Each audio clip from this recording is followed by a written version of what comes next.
تماشاوان هجا دم باش. ایرو مدیبیت که گلکی تایبت چواره آماده کریه. چیه؟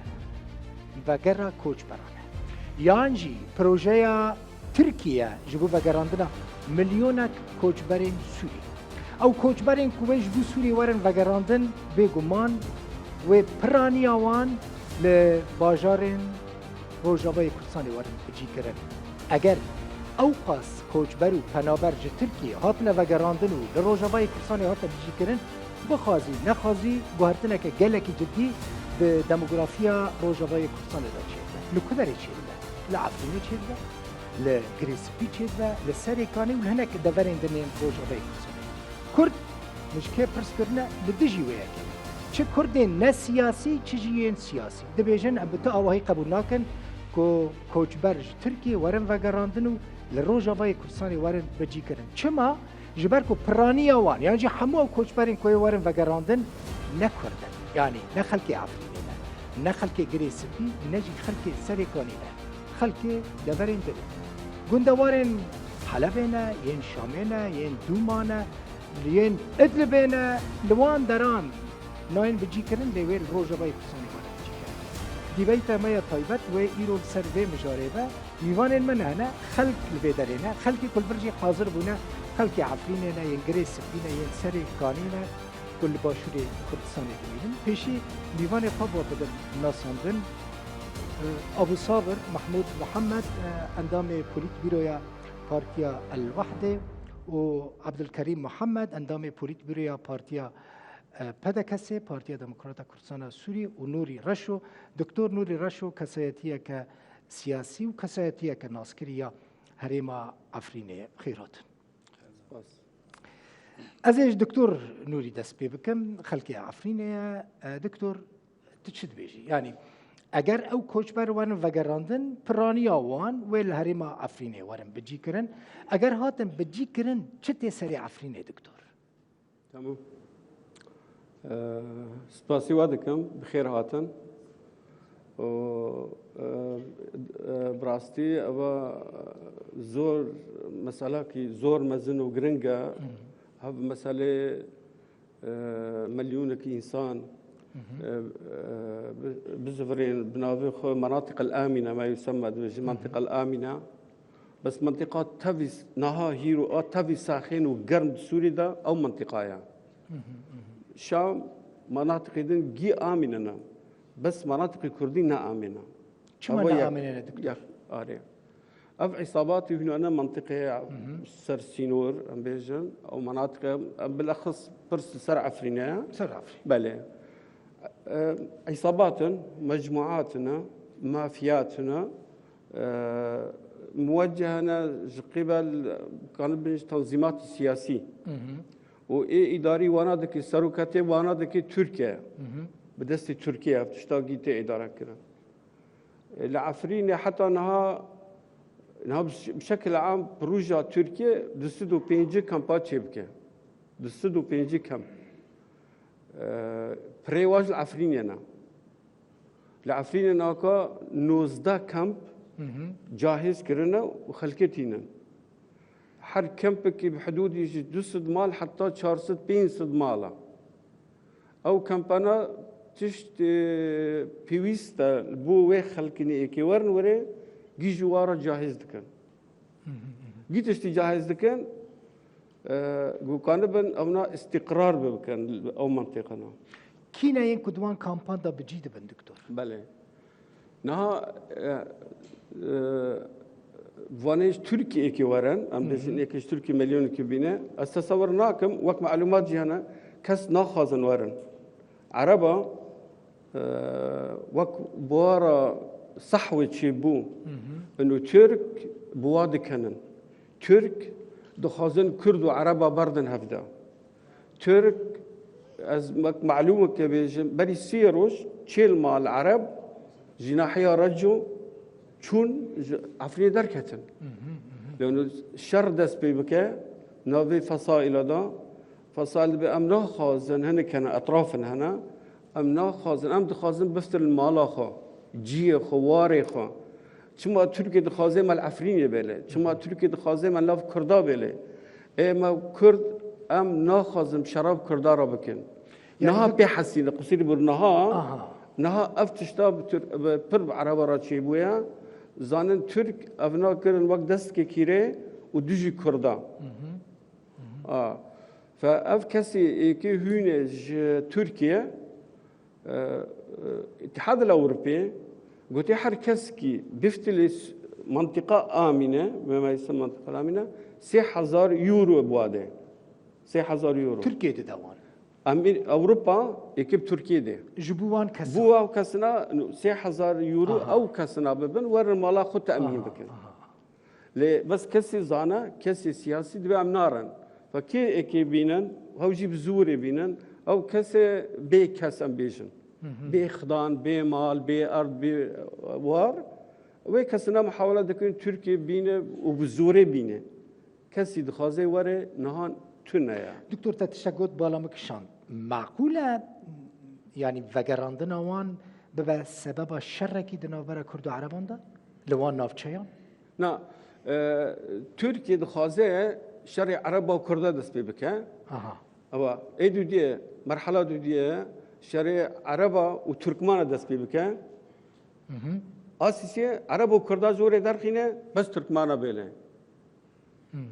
هدف الاستراتيجي تركا او حزامات شيء بكي نا عرب بمينا كرد بمينن اصلا عرب خد بي امي هرن مالا خد جيما استقرار بكن جيما امي هرن جيخو بس قائدي فصائل انها اي تبدا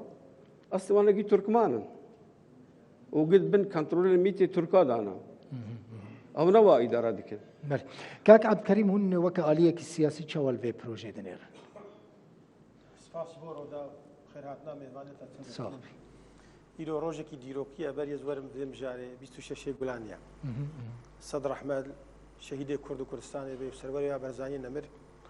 وان vê ڕۆژێ پیرۆز کرد وڵاتی خۆش بۆ بێخوین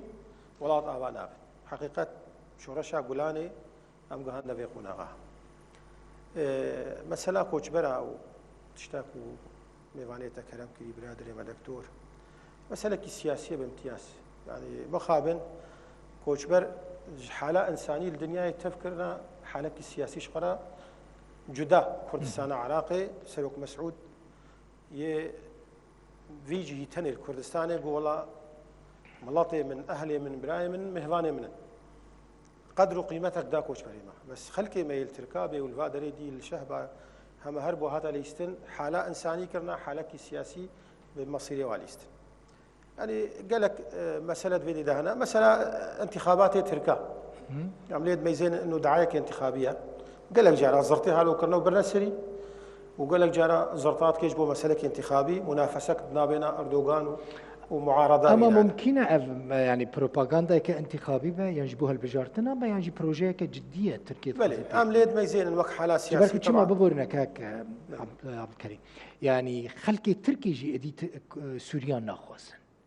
يعني ام دبينن حروج دبيجن دركفن فجرن ولاتي خو وادي دريشكر ام تحملها وناكن يعني ضغطك خلكي تركي جي لسر حكومتها هي جبوكو او كوشبر ورن درخستن ضغطك شي بويا مسألة دو دريج بو يعني مسألة نتصالك ودو سيا وشهادة شي بو لنقطاج حموي مهمتر يعني افضل خامتك وترك شيتكن حقا كوشبر الجمع هنا وحق 3 مليون و4 مليون هنا چی کسی کو ترکانه درباسوی الجمع خو نویسنا نابه نویسنا کوچبر دکتور بلکی اشاده بنا کر ترک خوازش خو ربی مسئله کی تجاری جی تالیه انه حقا کمیل جمع هنا لعبه يعني هري خطر وبهتر يكون هذا دقومان ويدا فقرين منطقي وليستكي بكي تركستان شركسن قرغيزن افكس يكون هاواد نويسن بنافي لاجئ كوچبري سوري فقرين دفري ما شلو في تعريف بكن بعد دفرا طبعا كاركي خرابه اگر افكار هري سري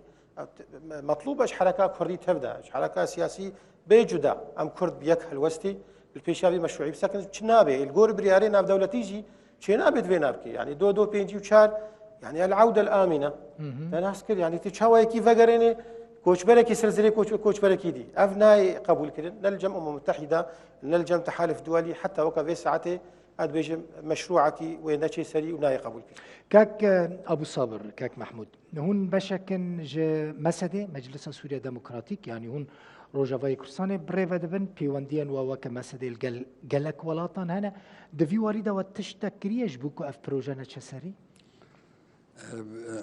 في شكي ام اعتذار محوانا تبدت كن سر تاخيره وسباسيا روداو دكنكو اف در فداما مؤخبن از قازم بري كمشكريا خلفياتي في بروجيتنا اف بروجا كو وغراندنا مليون كسي بين العرض ما درخن اف بردواميه جي او بروجا بعثية عنصرية شوفيني محمد طالب هلال وقتها تقديم حكومتها انفصال كر جركا أف سينور النقباء العراق وتركي وسوريا دا وري فالكرين جا عشائري كردي وعشائري عربي بكفن تيدا جبو فصلة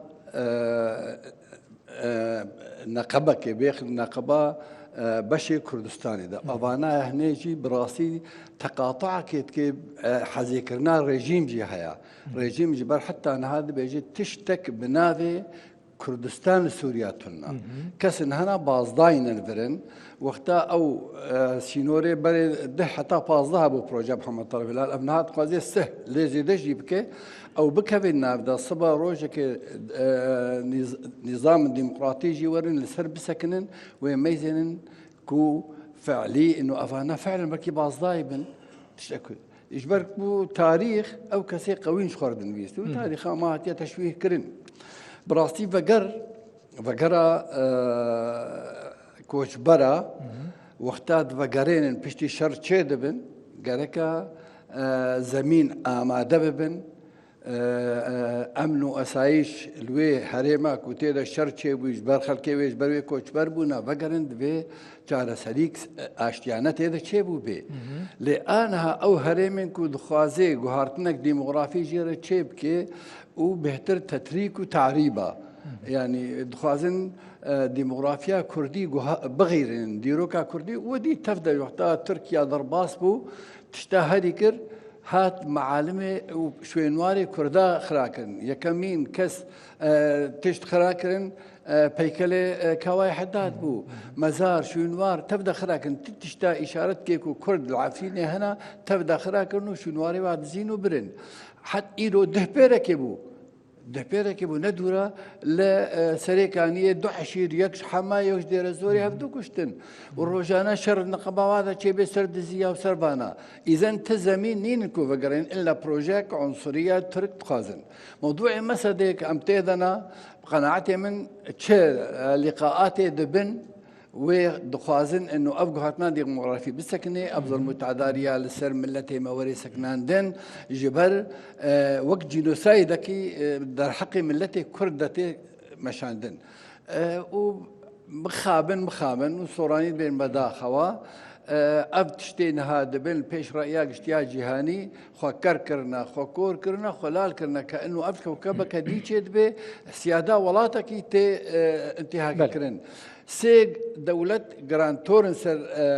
وضعي سوري تركيا روسيا إيران هر مه جبات هذاكن خلايا كمين بيش جباتها تمام دبي ام بباريزن سيادة سوري وخاكا سوري ويكي تاي بباريزن كلو كاتشاوات يا باراسن بحرك مظن جي خاكا سوري ناد بن داغير كريا تركادا وشتي وينا ايكو داعشن جيش الحر جيش خد جوهارن غورخوا صدي نادي كتائب اسلامي هنا يعني انها او كاري دبي بدست پیشخریه و بدعم پادشاه دولت ارهابی اردوغانه باشه تمام ما تيجيشتن هون چد بيجن چد خازن كرم كن كسكي بخازه باخفه حزدكمون سريكاني برا سريكاني باخفش بركو يك جوان بلان تركيا او كو بشكيش خلكيل سريكاني بجيبك تاني تخازن ببزانبم سريكاني كاني كرد مانا يانا بري هرشتي سباسياوتكم ورخنك مزن للروداو دكم دبي أنا كميفانك جي سريكانية بايا سريكاني وتابلوك جي إيه سريكانية بايا اها تمام جارك كذا هم سريكاني أفتشو يا تش سريكاني نه السريكانية دبي ميفان السريكانية كسي من كاك تاني استخدم بزاربم السريكاني كرد مانا نه كرد مانا نزيكي بينجي شخص ماي نبرتر بريش قاسبون جمارا سريكاني حشتي حزار بو نزيكي تشل ودو حزارا كردس اللي هبون نه در دور پنجی شست کس پنجی شست کس مانه نه هزار چل پنجی هزاری پنجی شست کس پنجی شست کس مانه او کسی جی پرتر یختیار مانه پرتر یختیار مانه بس این متخصص نوه بجم قلت مجاله بد منی ما زیده نه دریج نکیش بو کسی تمام بری هر تشتی سريكاني 2012 بوجي برين بو و 2019 جي برين بو ام پنابر بون بچولاكتن طالان بون برينك گلكي مزند لا شيمت چيبو ام بون پارسك لبردري خلقي پارسك لبردري خلقي چل هندر چل ور گلك آليكاري مربو آليكاريك نسبي نن او آليكاري ابر ليدي ساجي ام رازينه او برينا خو ام كل ما خو يدخني كل ما خو يدخني وام برينا خو جفين سرهف وش كسي سياسي رم بيجن ليسك بس برا سريك عني تشو عفرين تشو غريس بي تشو دربيسي وعامود النر برينا ما مخوار ما ضريباي دا ام بهيفينه جو او كسي مي سياسي بجهن قناعتك انه روش نليسك روش إبادة كردا دبرچه كردستانا سوري دي نبروكنداي وندعيتك انتخابية وبريوي مدقوي وابفه عفرين شو عفرين سيمها قفتوغو تشيدبو دورتا نظام وروس وامريكان وبيادي وهات ديسا عفرين شو سريكانية 24 ساعتا دانوستندن تشينبو سريكانية 10 ساعتا دا فالابو برا نب سياسة ما يعني سياسة فاني ما برا هالشي خو بجين السريع خو اب نليسكاكه لسر طاولا كيرونين باتفقن خسارتك مزن هي ده جمتي تب حفتا بخسر السيجي بين باشا لهبكن سرتشتي تشتي دسيمد مين جو ام لهب كي سريكاني ببورنا خلكي سريكاني يكوش سريكاني دركتنا اگر روش بفي آواهي با دما پیش توي وگرن سريكاني سبي نيرو سبي يك جي اس سبي جو ولاتي زلهيس اماني جمر بخلقين ازي هرم دشادره كده بن سريكاني واز الهوليري نامين نجبو جو هولير كيماني الحقيمتك لا اخامن ولاتي من سريكانيا من ازهرم دشادره كده برازنات قصر قوناغ بله قال لك سباس بس خوش مرة ابا بدري كسك تشتكي بيجا من الفر جاميرا جديد خلكي سريكاني بوينه ارمنيا كرمك از حظ كمت وري اف جاميرا نافي تبخير كا ورا بيشيا ميكروفوني جبركو من حظ كر براستي تدرك في تلفزيون باقفي نافي تبخير اسيا قناتي دكم اول سأنيك خونيزكي ميكروفوني بك ده ارمني سريكاني نه ارمني سريكاني طبعا اصلي وجه اصلي ما جو ارمينيا والسريكاني چی بويه باوي مد 2015 14 1914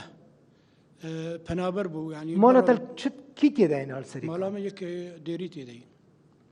يكي ديري تيده باوي ما هجر عندن يعني تركا طبعا ارمني سريكاني قالكن والله قالك بون يعني نها نمانا هم مانا نها ام قش بون دستك يعني طبعا انه ام وكنا عزاد فرحي فرقوا ام قش وكنا دستك ام بهدور رادبن ورودنين يعني دور حفتي حشتي مال ام هفرنا شو مصيبات شو فرح شو ام هفرن يعني كم سال الهوليري؟ تقريبا 9 سال 9 سال قد نيتها تتنت فقري سيكون إما شاف من وقت مستا مهديجو يعني إيروك بس بيمي هرم تكم شاندرك يشدرم تخانيا دبن وأنا خانيا ما قشوي تالام بوي شار مالي ما تدبون مالا لاوي مالا قيزام مالا مالا لاوي مدن شار غرفة وصالونك تجغراد بو أنا درجياك جتيت النيم طالان كرن يعني إيروك بس سبيمي هرم بي سؤال وبي جواب إن شاء الله وني فقرن جيب إن شاء الله دس خوش كرمك كيف صعب- مات صعب. از دبينم ارمنيين كل الجمل كوبا نجي يا قال لك سيدي. ارمنيا هم صعب. بشرا قال لك جوان فقريان شنو ساعتها شنو وخش يريباني ام هر وك مالك يبون براستي أي والله. بابا تفرق نوبرا ما واندا تنابو قد بفرق ده حسيا نوبرا لا لا لا فرقنا أبدا حسيا أبدا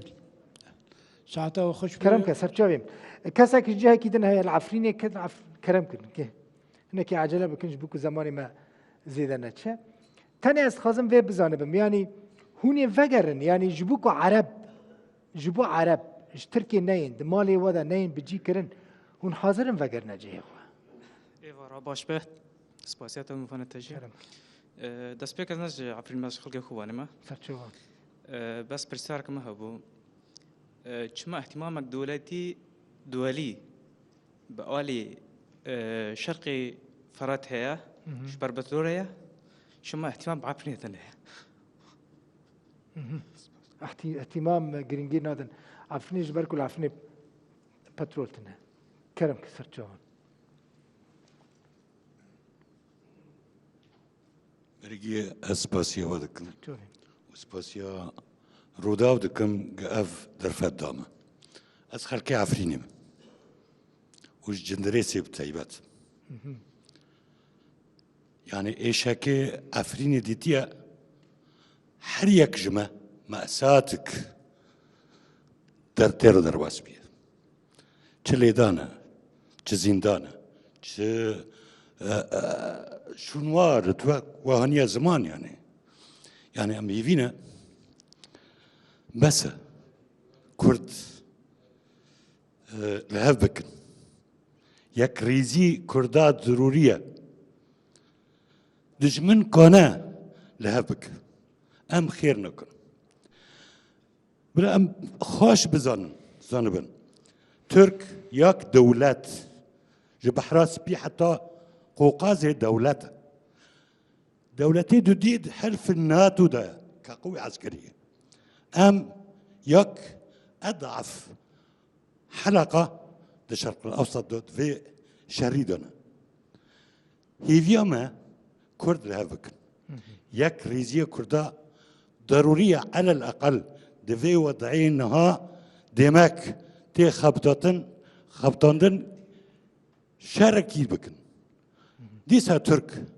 دخوازا داكر كربكات قسمي كيش ياك ترفعت عين حيسا ياك دمك احتمالك منبج وكوبا نيجي هي في داري من وعفريني فقرن اسمع عفريني ياك هاني زمان نهيرو هيرو ياك دسعت دن بين أولاهي تشيبو دمك وقوتت زولهيز ياك أمريكا ياك تركيا ياك هيئة متحدة دمك أمنوا وأسايشي منطقي ورا شكرن أميرو فالجرن في دقي ياك قلتنا في مال هدمي بجي أمير كونا دارون هم احتراما طبعا هرما كردستان دقرن وسيستماوان سرسلمه لي ياك دبن شام شاكرة لولات شيرين ترى ولاتي مرا قندي مرا مالا مرا أو جي مرا راست كرمك جي منطقة كي فرمو كرمك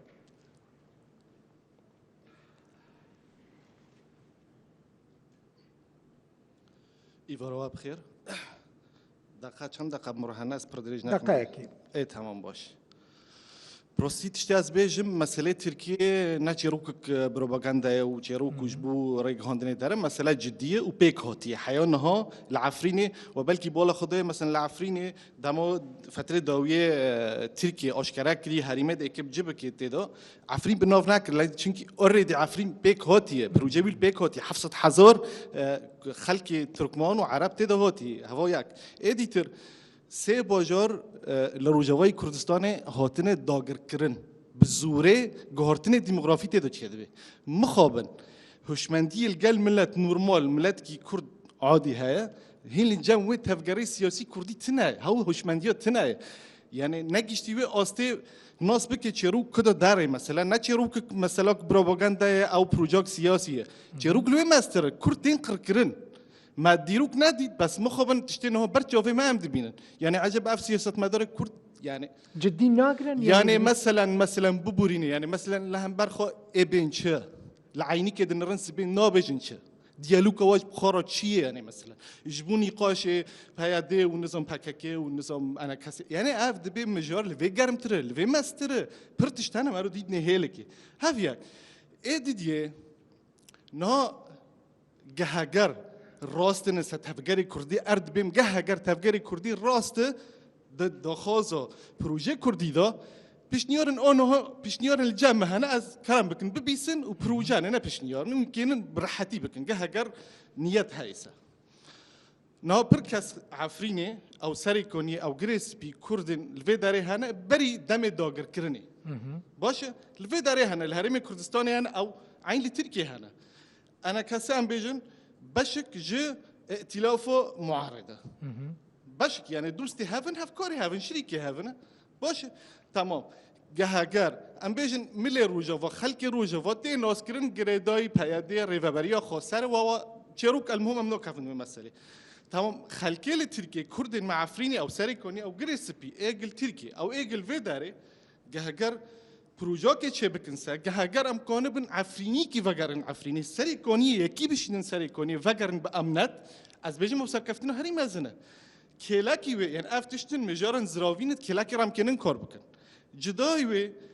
دبی هوشمندی تفکری کردی ادی بسه یعنی براستی دبی و مسئله بحث نظام عبرة دكن والسر نفطي الهف بكن والهف نكن وإما هذا وإما هذا والنظام باوري بعالين سياسيين لما براستي إيمن باوري ما بدتش له هاي تي دامي هنا كيف مدي زي دامي وهني شاي بكرتي تزاني باردو عفرينيك يا خلك سريكونيا يعني كردكي نورمال بالشلوركي دري بارسبونكري ناسنامه سرکانی ناسنامه گریسپی ناسنامه چای کرمش پاراست بمینه ناسنامه کردی ایرو بهزارا لشکرین کرد هنه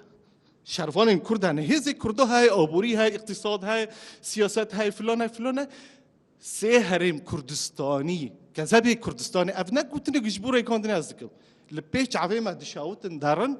اتنه بیانه که دردخن و پرجارا بیانه خواهی فدی دردخن نابیجن هاتی داگر کرن زحمت ابو عمشي لو بقعر يعني پر زحمت والو بورين ساعة واخش مرة طبعا كرم كذا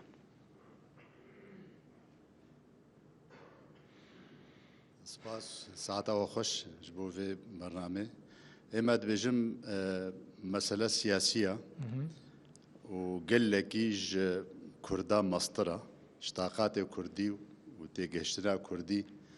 وخطرجي قال لك مزنة وقف أردوغانجي جدين السر منطقيش برينها وقت قف خوارية وبيك آنية وكا برادر بحث دكن هرسي دفري كردي قوچونه يعني أم كارن چبكن أمي چاوا دروه دا بسكنن أمي چاوا هولداني بكن مثلا كوباني هرمك كردية دستلات اوی کردیه چه پروژه پیشکش کردنش بو خلق پنابر کوبانی وگرن چه پروژه ویره و بریا پیاده پیشکش کریه گو خلق جزیره وگر نسر مال و زویه خویانی آستانگیا چه دکن خلق شهبا ایگو بدزیوه برطیله و مخاطره تحمل دکی و وگره عفرینه جای کرمنج لجم پیاده خاینه ایگو ودگری الجم سرخاکا خو و مالی خوانی وقتی گو دمکه گوج عفرین درکت بانا خاین بو خلک جای کرمنج آنها وقتی گو وگره دیسا خاین الجم پیاده یعنی خلک کرد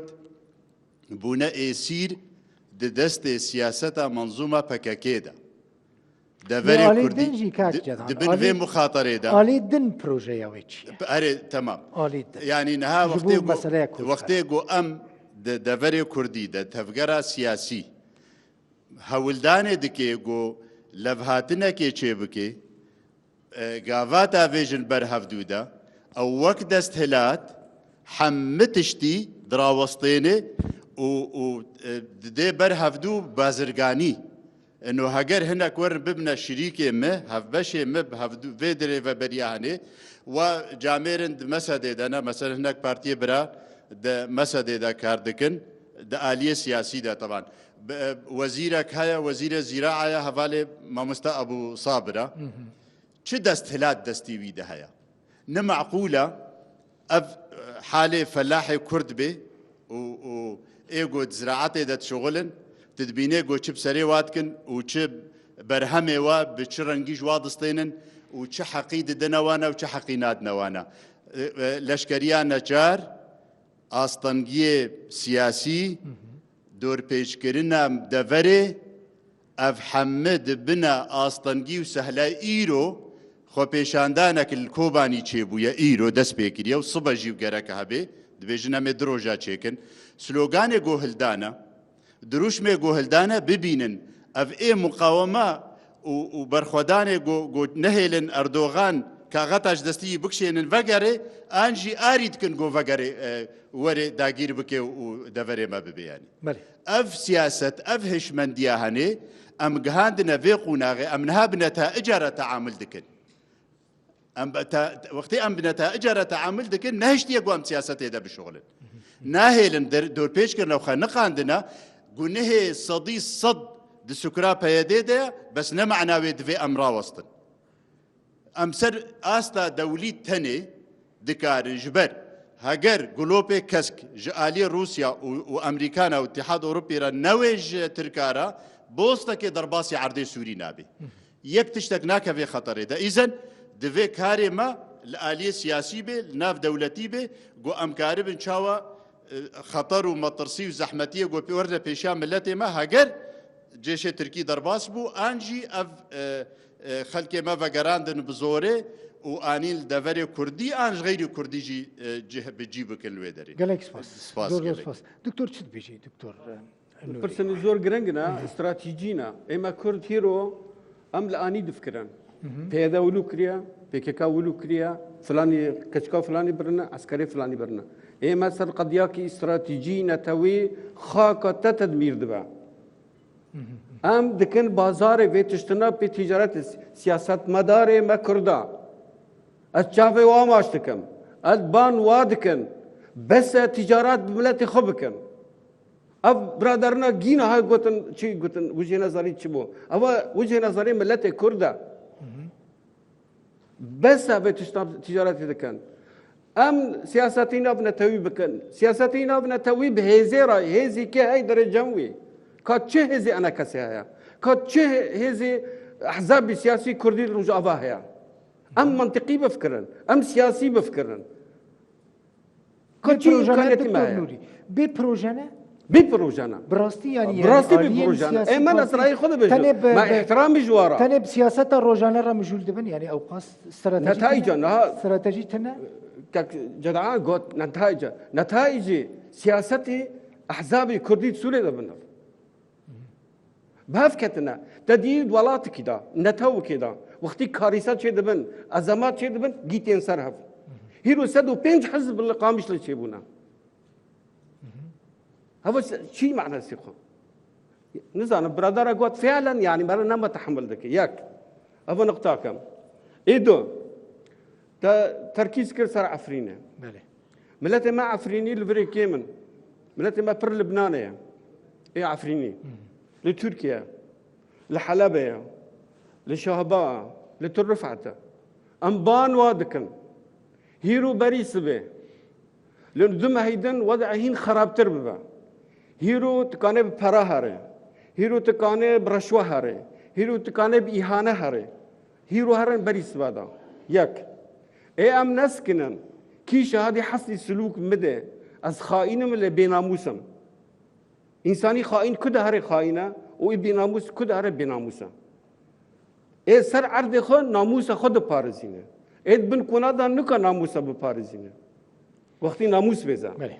من باندكن جارك جن ملتي ما عفريني لكجان برشيمه خير از ملتي ما عفريني عفريني دولة مندا هر كسي مالاويها هر كسي عردي بها هر كسي حيوانه جيت تشتهي العفرينه كي جان رجع هرن تشتهي واقي جاهزه ام لازم مساعده بكن ملتي خو آلي كاري بكن نف منظماتي نف دوليديا الامم المتحده دا هذا بيشي جارانتيه هي ام هر وداري جارانتيه احزاب سياسي كردي لازم بري متحده منظمات حقوق الانسان احزاب سياسي كردي كاك عبد الكريم احزاب سياسي كردي دكتور دبيجه بي بروجانا تاني يعني رخنين روجانا بتشتي روجانا رمجول دبن هدفك كوان استراتيجيك تنا لسر مسألة كوچ برام بتايبتي لسر مسألة أفهر سهري من روجوای كرساني كاتنا داغير كرن هون دنوا ائتلاف داند نوا اپوزيسيون داند نزيكي تركيا يعني هون بفيرنگي تينا ناس كرن باشه هون چت كنج بو في مسألة براستي ساعات خوش قالك مجار درباس بون تك وقت كوهبي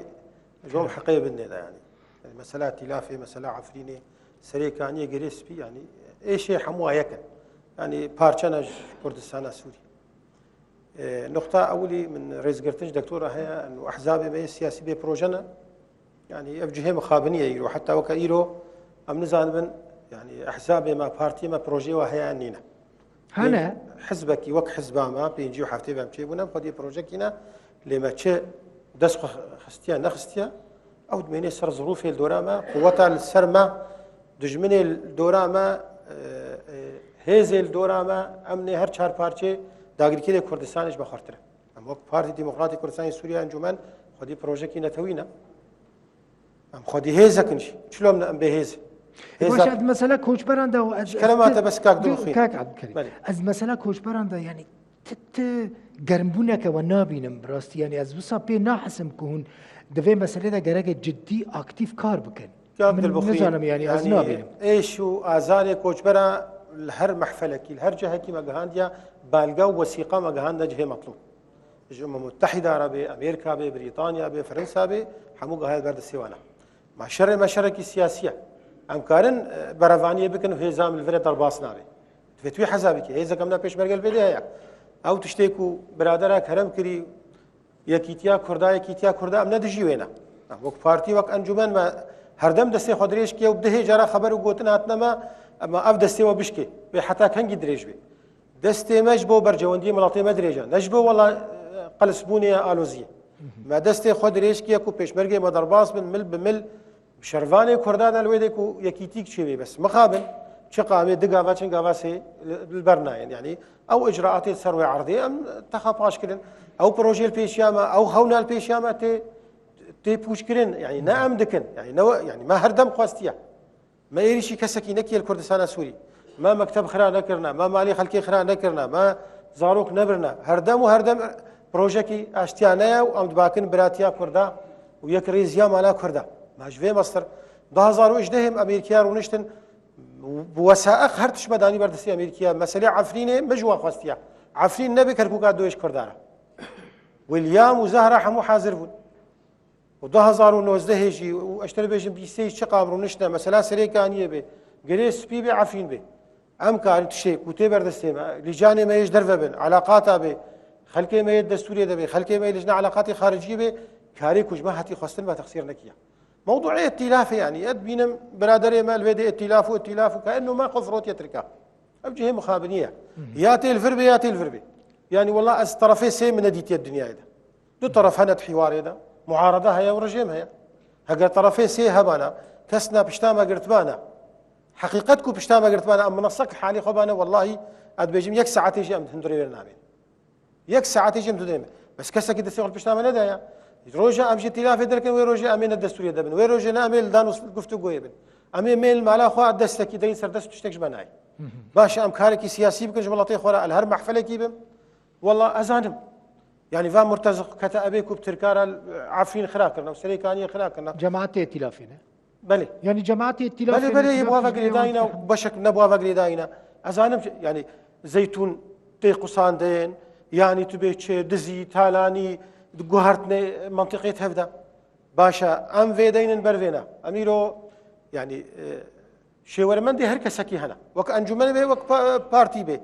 مش دنيا تفخستيا أمجد ائتلاف هذا ولا دركبن دنیا تبد بيجي إيرو باشا ونتلاف هذا مش بوكاركي خوي سياسي بكن طرف هذه إيرو عسكري سروي عرضية عليه زاوية عسكرية مهزكي عسكرية الفيدي ناهلي ضرباص به ناكوكيا ناشي ضرباص به سياسيا الهرد اللي موجود مكارو خباتا خوكيا نكو منكيا مكيماي نكرنا نكوز بعفرينا حسم عفرينا كي بهتر مظالم هاتنا سري عفرينا ملقلك جواناس كن عم دبر بروجي خدا عفرينه قياديه ما هاتي قرتن كاري وقد خيل عفرينه كاري ما حتى وك ايرو خل اگر ام تركاره بنا وترك بنا كاري ما العفرينه قد غبنا عفرين ود السيما قد خنك عبد الكريم كاري كشكرانين العفرينه نوروزك نقابن كادو خين ام في حموي تقديرتكن ام مساله خويا سياسي بعين الاعتبار دقرن ام زانن ما نامد ائتلاف هذا رانكي هاجر ام التركاب بزعيفيا ليد رانكيش درفا المحفل الدولي بخورتيم تيدنا بلي وك حركه سياسيه ام خورتي تيدنا وام كاري خوتكن وام وي كاري خو سرفرازن بيشام لطيخوا من نتخ باشي كي اليوم التجاري تخازل بيشام لطيخوا نكيا هب كوش بري ما يسيري كاني يعني نخوش كاز بيش ما تشالي كاري كي وشنكيا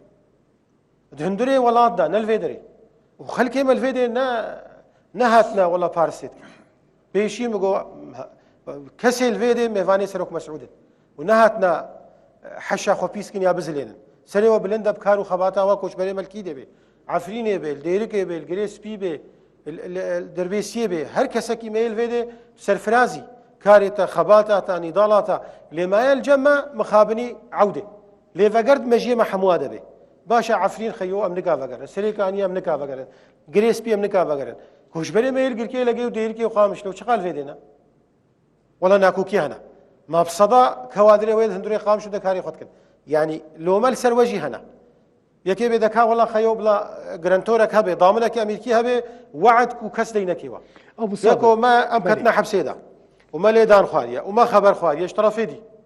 اشترافي بيدي وابوتشيا ودزغيوينا لما مقاومك يبر خدان كي سروي عرضي الساحه خوش كثيرا فالا ناهيل خباتا خوني ضالا خبكن او مطلوبش ما تبدم اري كاربن بهفدونا ام كاربن ولاتي خوش خلكي فالا نك بلي كاك ابو صابر تشبيش سر بواسطي كوچبري قال كوچبري كتا ستير ريبريا خسر يعني هنا كريارين ريبريا خسر دبنا سدم ويا كيك خل كوچبر اش كلامات وكز كوچبر بويتي چاوا وگريش خط ما بيشكي چند هبار رابون اخرين از بپري نرين وارما يك دو دوي ام بشموليت ميزين نهر يكيش خرجكا خو تاني بايوي ام تبدا حركه كردي سوري بر برسن ده بقدريه مد استين اف دولتي ده اگر ام يك الوسط بانا بيك موقفي بانا دا خوازات تبدا يا قناعتي ما افكار ندبو نكركوك دچو نعفرين دچو نجرسبي دچو ونسريكانيه دچو وننها قفيد هاجي سلمتين ام تبدا برسيارن دبردا بس هذه كل قول مسؤوليتها خدي بريارين الروجفاي كردستاني ما سدي خدي برياري خدي برياري او قاس بري وهنا او قاس سلاح جوارتي او قاس كاكابل استمام وهنا نونرتين ولا استمام كم هواله باب هواله البخيل حرتش داس ودي مجالي بدمن استمامكم مجالي بدا براي خا يعني اگر مغازنا بك معقوله ام حركه كردي سرو بر برسيارن هر يكي لغور كاريخو بر برسياريا بهتر جي اداري ريا دبيور بدرجات دي تركي انكسيه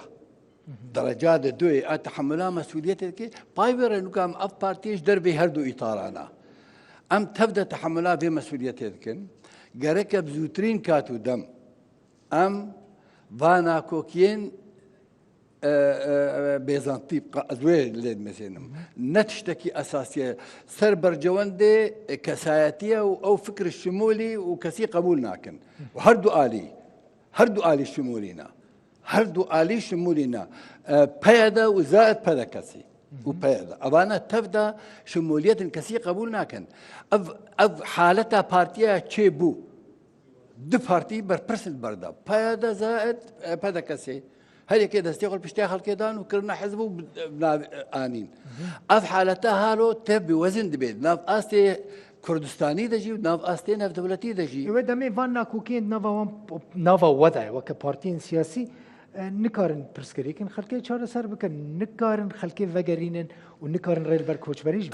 اگر فعلي ام الجور بريارا خويا كو دست بيكي كاروبار هاتا كرن ام كاربن سهوانكيش تبقرا سياسي كردي رشيبن امش حمو الطريق اوبوزيسيوني دركبن وام ببن موقفك بتني وام بفيكاري بمشين في حالة شيء ندبون في حالتين ها شيبونا هبالي جدعان يقول النتائج فعلا بون النتائج سياستها ما غلط اكو ما دسبيكي بكارنا اني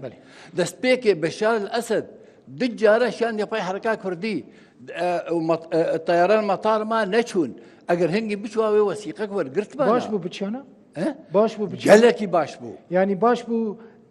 كردان دعوتنامه اسد قبول بكرنا بتشناش ابدا وخذي شاش بي ام ادبجم نشاش بونو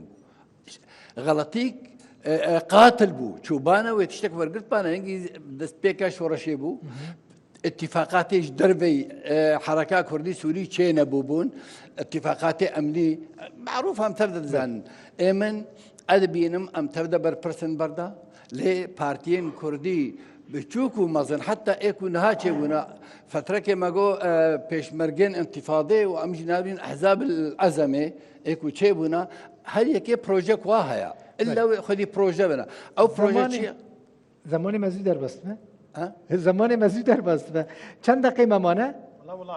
دو دقیقه مانه از نظرم دو دقیقه از بنیره من دست پیک گو کی خواهد با اخفه اون با دستی خورا نکردی و حقی خوانده کرد کرم که دکتر بکرتی دو دقیقه ممانه از برا کداری دکتر؟ قامشلو کرم دکتر نیف دقیقه که زحمت دست خوش کاک دل بخین او تشتيقوا ما مستاهم مدري يعني ديفيجن حمو خطا ايوانا اف تشتيقوا بسري ملت هاتي او حركات سياسيه لملت نابرسي بس هنا بريوان لاشخاص هات برسن اف حركات سياسيه حتى انا ما مستوى صلاح قود جو ام بربرسن تبر برسي في تشتيه كما هون تنازلات انا كنجبو في ملتي جو بازداي ورفياي بدربويه كما هون حريك بدو كرسي خوكتن ام دخوازن هون تشتكيش ملت ربكن نبس بيشتغالي نبس والله از غلطن دبيت تشتك بيغوتن بيخويا كرن باش مالا تعفى من دست فيك جو باخفن هون اخفين ناجي قالك حمود خازن باخفن مالا وعافى دقيقه مد دقيقه مانا كرمك جوان ريبدن جوانا بكر نيف دقيقه تجي زحمه عطاو خوش بمستا كرمك ما مست بس برسيارك انه بر كوشبري برسيار زماني ما نمش بس زماني ما نباز انه مناطق دس اوي معارض هذا ام جي قرب ام نقاطي كفنش بر انه مسالك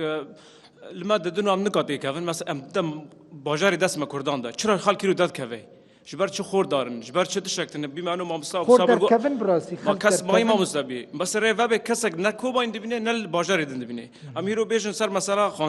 خواندن تنه عسكري مجبوريه زاروك نور هنا شارعي خلق نور زاروكي خو برد شارعي كي شو مثلا زمينها بي كي شو ارضيها بي مناطق يدن تجي قرب ما مثلا واد ديانجي ما مثلا هيرو امبيشن مثلا هيرو تركي تهديدا ذي مناطق ما كرديه هيرو وقت باجاري كوباني مثلا نيري بما انه اداره ذاتيه ما مسجي جزء جينا مظاهرات مازن راد كن جبر مساله يعني ارضي دديغو هيرو تركي تيكافي بله ساعتها وقش ما تا چند دقیقه ما مخرج داریم زمان ما خلاص ببورين اداري ام مسد ادار بس ام نجد اكن اداري وانت مسد دانا وانت مسد يكش بروجا بارتيا ما بو بريا مسد سيوانا مزن يا ريبا بريا خسر ام نجد اكن في اداري مطلقا هنات جزء اكن باش مالا وافا زور سپاس تماشاوان دی چه بکم زمان نما زو در واسو دکتر کرم که دکتر از دیسا بانگار دکم بان ملتی مدکم عفرینی وگرن مال خو هیرو بری سبا ای درنگ ببه دم هیدل درنگ ببه گلک سپاس دکتور نوری رشو کسایتیا عفرینیا یا ناسکری عبدالکریم محمد اندام پولیت بیرویا پدا کسه محمود محمد باو صابر اندام پولیت بیرویا پارتیا یکیتی سپاس زمان ما والله زمان باور بکن مالا و آبا سپاس تماشاوان نجاک و حتی و ساعتی لفه دبیته تماشا کر هر شاد بنو بخاطره وار